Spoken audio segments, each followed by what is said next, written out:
Hey, Decathlon gamer. Welcome back to PCM23 Lions. This is episode number 30, and we're getting something new today. This is our first ever appearance at the World Championships.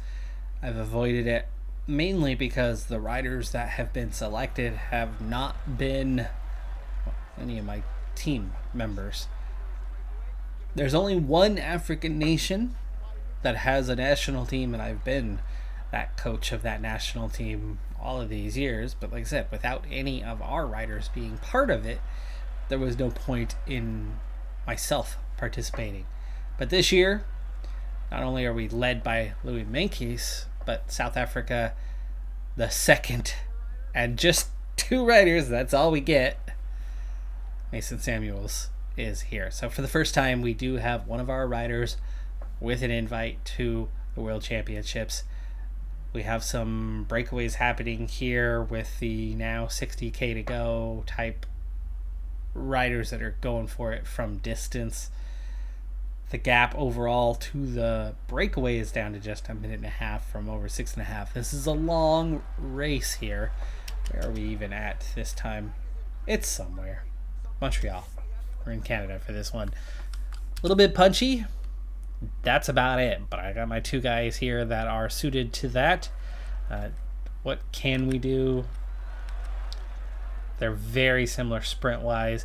Meintjes is the leader. As much as you want to ride for our guy Mason Samuels, Meintjes is the better one. I planned on putting Samuels in the break today because with only two riders, that's one of your better chances is to win from a breakaway. However, he ended up with a -2 draw on the day. Meintjes on a 0 draw himself, so not much doing, not much hope. But we'll do what we can here in the final kilometers of this one. 46k to go.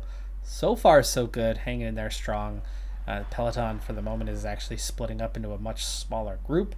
Those front six do have a little bit of a gap, and a couple of those riders were recent attackees, so they're going to be fresh. 37k to go, 3 times up the climb.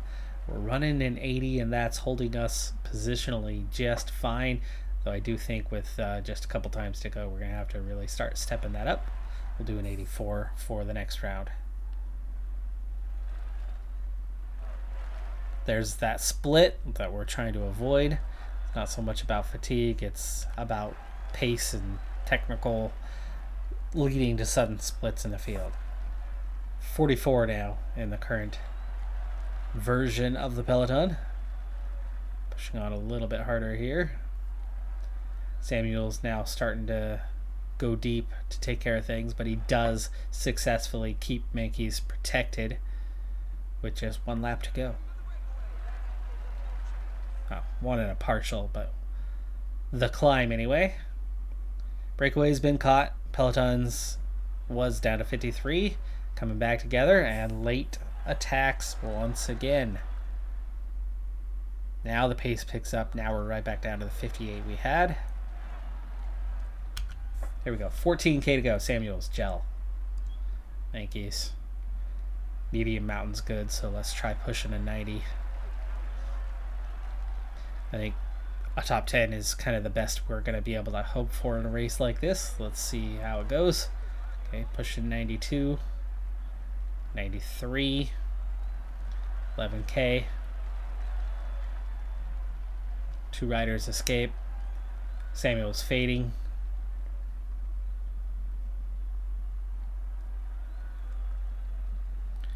Three with a slight advantage. And we're right back down to 58 again. Seems to be the 58-59 magic number today. Now at 55, and we are well positioned with 8k to go. Samuels has been dropped down to 36.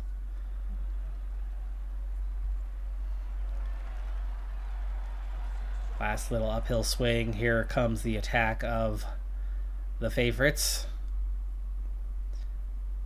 Not an attack we need to participate in, but an opportunity that could cost you the race.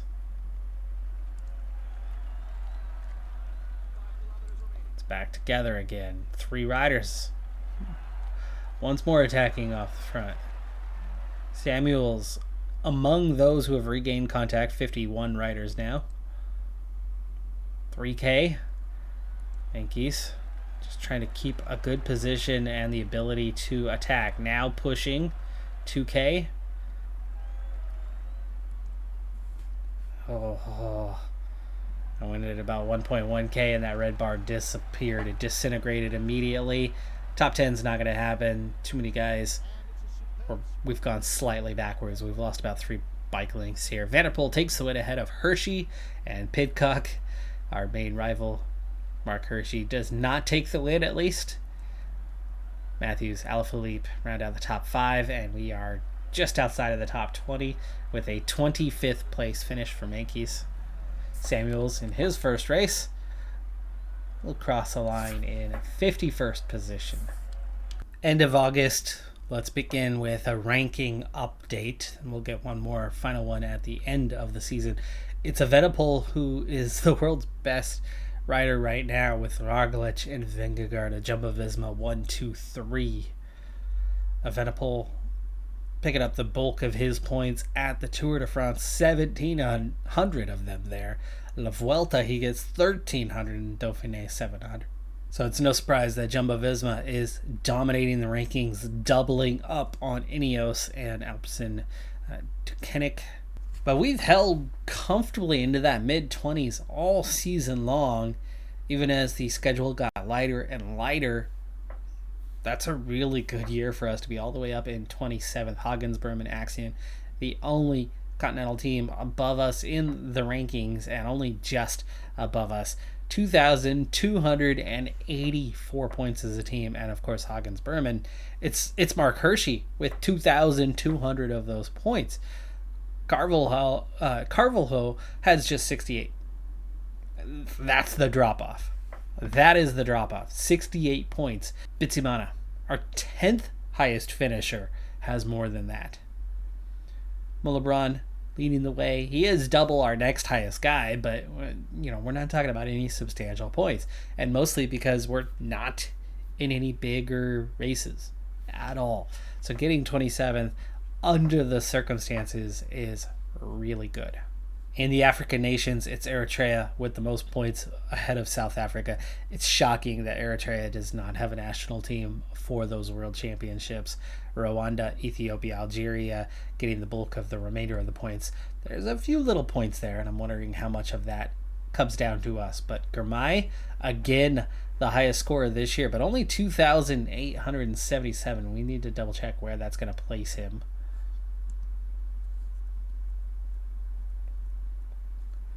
This year, that's down in 16th. Mulebron is now the second highest rated rider in all of Africa, so that's the level of progress that we've made. We were climbing, we were getting into the top 10 comfortably ever since, but beating those top handful of guys, the Testfatien, Mankies, Jens van Rensburg, Gibbons before he was with us, exceeding their totals was just not happening. Gibbons wasn't doing much, but he was on a World Tour team. Now he's on a Continental team where he's continuing to not do much. But just being on that team, being a lead-out rider most of the time, was still netting him points at big races. Minor points, big races, still adds up to more than major points at minor races. And looking at the bottom of the African rankings, 32 riders in all of Africa have managed to score points this year. Karim, Arengana, Nambahu, 3, 3, and 2 points for those guys make up for the entirety of those nations at the bottom end of the rankings. And the very first nation that's showing up for an individual outside of the two African powerhouses, they're not powerhouses in the world, but in Africa they are. Beyond that, it's Burhi. Burhi of Ethiopia is the next highest. Now 250, probably not high enough to get something going for that, but he'll be one to watch out for, as he had all but 3 of Ethiopia's points this season. Rwanda split up a little bit more amongst different riders. Ashimwe, Eroya getting the bulk of those points. And then Bitsimana. Really what I came over here for is the team index, because we are back in a state of slender, slim hopes that maybe, just maybe, we will see Continental Pro next season. As of right now, we are up there, but only just up there. We are on the one spot off the bubble. So it's not looking so good, but we are better than 3-star rated now, 3 stars and a sliver. One reason, and one reason only for it though, and it's a good reason, and this is that reason. Mason Samuels has leveled up, and oh, it was a good one, folks. Mason Samuels has jumped from one of our 3-4-star guys to a 5-star guy. He gained a whole star. 1 full star. The single victory career of 21-year-old Mason Samuels is ready to take off. He now has a 78 mountain. Up from what? A 74? I mean, that's an insane jump. 75 medium mountain, 72 hills, 75 stamina, 73 acceleration, 79 downhill.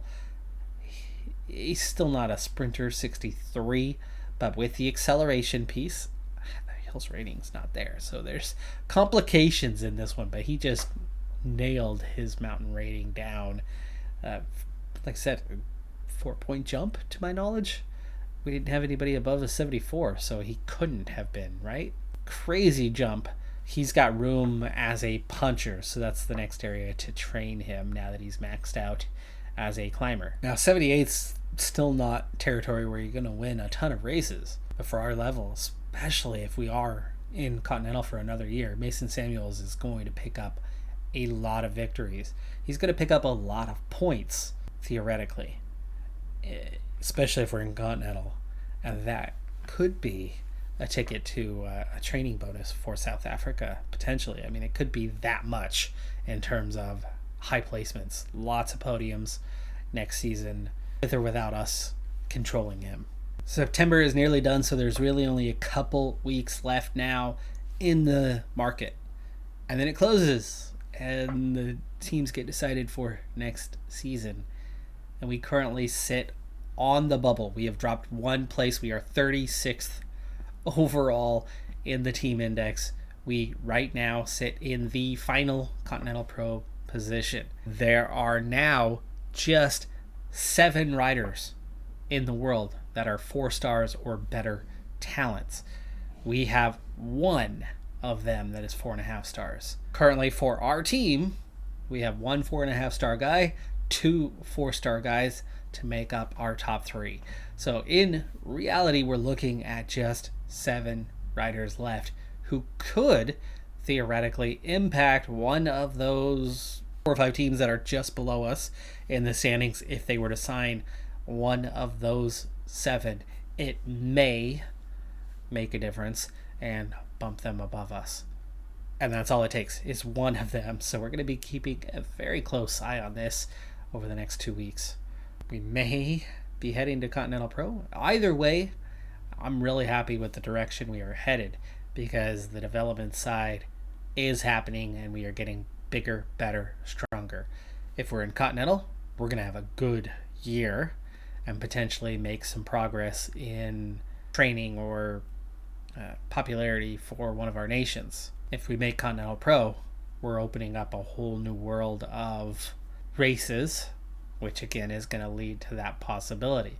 But it's also going to lead to increased demands from the sponsor, and that could be tricky, especially if we are literally the last team making it into Continental Pro. We're not going to necessarily be great, but a couple World Tour races, that could be something special. Just 3 days later, we are off the bubble, and the number has not decreased. It's actually increased. There are now 8 riders available to sign that are 4 stars or better. So the same 7 are there. One young rider has leveled up over the last few days, but that is also the source. One of those teams just below us has seen one of their top 3, or a new member of their top 3, somebody has leveled up. And through that, we are now bumped off the bubble. Just to show you how tight this contest is for promotion to Continental Pro, World Tour, you can see, is 4 stars is where it gets crazy tight. There are 4 squads that are just insanely good. Bora Hansgrohe, Intermarché are definitely better than those behind them, but they are only, 4.25. We're not talking about something major where Ineos and above. These are teams that are nearly 5 stars. But the 4-star group goes all the way down into Continental Pro, where UNOX is just a fraction below 4 stars. But the top end of Continental Pro drops off pretty quickly, and suddenly, starting with Israel Premier Tech of all teams in 28th, we're looking at 3.25 stars, and that between a fraction and a quarter of a star goes all the way down below us to Austria Car in 38th. No, still a fraction for Santic. Alpinen is the first one that I don't see a fraction of a star on, where we just have a solid 3 stars. But 3 stars, a solid 3 stars takes you all the way down a block. But almost 3 full stars gets you down to 58th, 59th. Even the bottom end of the rankings, there's really just, I'd say, 5 teams at the bottom that aren't very good. And every single one of those teams is far better than the team that we started with. And that is the growth of the database. That is how this game works. It's how it's always worked. It gets deeper and deeper and deeper. What we have right now comfortably would have made Continental Pro last year. But every year, it just gets deeper and deeper. Now, a year ago, you got to think about the rankings side of it. A year ago, we were probably 8 to 10 spots off the list for Continental Pro. Now, we're 1 spot off the list. We are outpacing the growth of other teams. That's a good sign. My guys at the top are no longer the aged veterans who are not getting better. My guys at the top are now young ones with further potential that will make us deeper. And we're seeing it. But we haven't quite broken ground on that Continental Pro. But again, the problem being that what we have right now, 1 level up of our top 3 won't do it. We're going to need 3 guys at 4.5 star or better.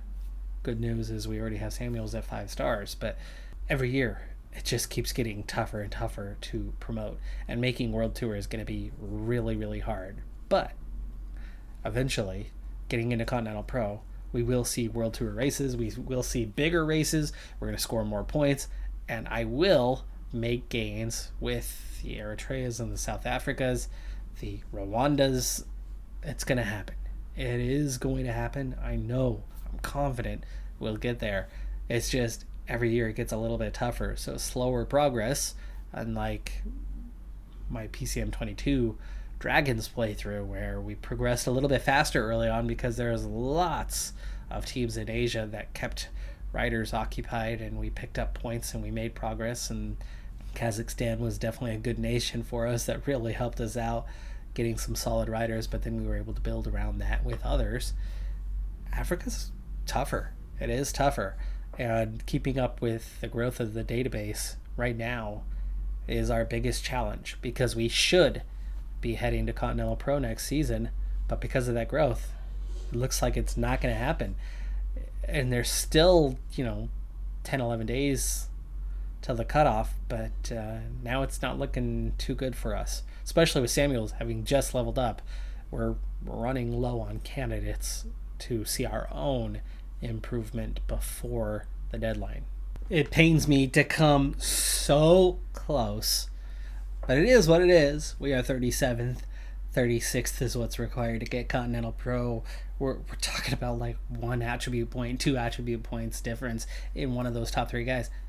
That's it. I mean, just the tiniest of margins were in that, but it is 1 more year in Continental Pro for us. It's got to be next year, though. I mean, we were so insanely close. Figure we're going to make progress with the young riders, that it's inevitable. It's coming. Really thought it was coming for the coming season, but hey. Also, with the quiet end of the season light calendar, we fall all the way down to 31st from 27th the month prior without really scoring any additional points. Maybe a few is all, but still 2,576 is a very good haul for our team. That's a total that's nearly 1,000 points better than last season. That is huge progress especially when we had virtually the same schedule. It does show the progress. Just wish progress showed enough to make Continental Pro, but next season, folks, next season. But now we do have that big question. Girmay wasn't as dominant as he was the previous year. Can he boost the training structure? So far, he has not done much, at least not in the last year and a half. Before I wrap this one up, quick teaser of what's to come for next season. January 1st has reached, and Josh de Villiers has leveled up. He is now our latest 4-star talent, so I'm now up to 4 of them in that 4-star or better range. Of course, one of those 4, Samuels, is at 5-star now, so it's inevitable, right? The progress is inevitable. I'm so sad that we didn't make it this season, but damn it, we're close. It's gonna happen sooner. Well, it's gotta happen this season. Has to. Anyway, de Villiers, 76 hills, definitely hitting his punchiness first. Even though I'm trying to train him as a climber. Go figure. He's better as a climber. He's a better prospect as a climber than a plunger. I'm training him as a climber, and what does he do? He explodes as a puncher. But he does have good stamina, resistance, and recovery, and acceleration, and a 76 hills rating. Not a terribly good climber, so I don't know how often he'll be a leader for us, but the 20-year-old has plenty of levels ahead of him, and he'll get better and better. And again, that's 4 guys now that are all very young. And with plenty of potential. There's really only one old veteran and one kind of guy left on the team, age-wise. Molebron at 27. He is one of our 4-star guys, actually. So the 3 around him are all much younger. 25-year-old Burhi is the only other old guard. Everybody else, barely U.S. drinking age or younger, 19, 20, 21 for the entirety of our team. That is going to do it for this episode, though, and that season now behind us. So close. Sympathetic like, if you don't mind. Have a good one. Be safe out there. Bye for now.